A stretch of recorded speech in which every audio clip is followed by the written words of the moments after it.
আপনাদের সামনে কোরআন এবং হাদিস থেকে মূল্যবান আলোচনা নিয়ে আসছেন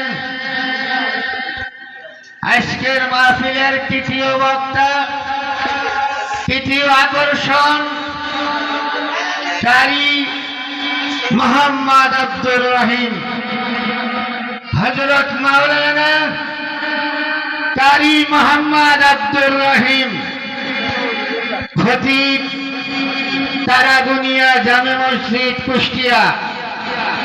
আমি সম্মানিত মহতারাম মেহমানকে তার মূল্যবান আলোচনা করার জন্য সবিনয় অনুরোধ করছি।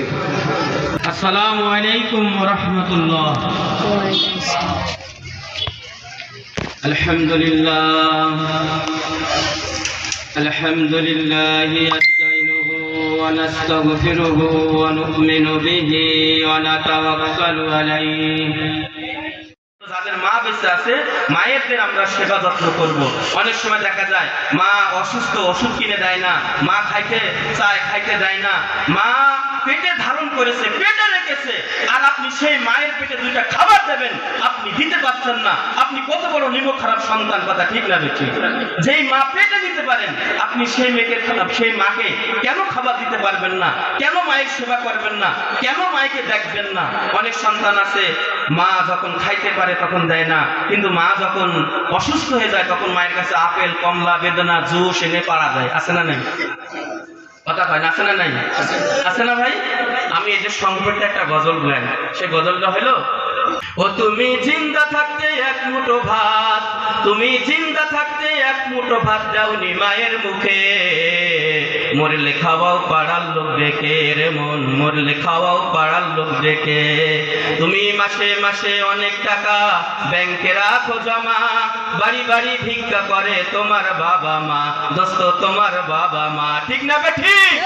তুমি মাসে মাসে অনেক টাকা ব্যাংকে রাখো জমা, বাড়ি বাড়ি ভিক্ষা করে তোমার বাবা মা, দোস্ত তোমার বাবা মা।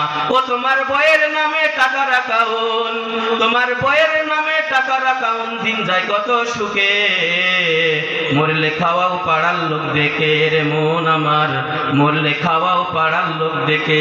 আছে না নাই? আছে। তাহলে মায়ের সেবা করার দরকার আছে না নাই? আছে। করবো তো ইনশাআল্লাহ? মায়ের সেবা আমরা করবো তো? যাদের মা বেঁচে আছে মায়ের দেখাশোনা করব, মায়ের সেবা করব। আর যাদের মা চলে গেছে কবরে, যে তাদের কবরের পাশে দাঁড়িয়ে একটু হাত তুলে ইয়াসিন সূরা পড়ে, ইখলাস সূরা পড়ে, দোয়া কালাম পড়ে একটু হাত তুলে আল্লাহর কাছে দোয়া করব। অন্তত প্রতিদিন না যাইতে পারলে অন্তত সপ্তাহে জুমার দিন একটু যাই, একটু হাত তুলে দোয়া করি। পারবো না ইনশাআল্লাহ? পারবো না বলেন? আল্লাহ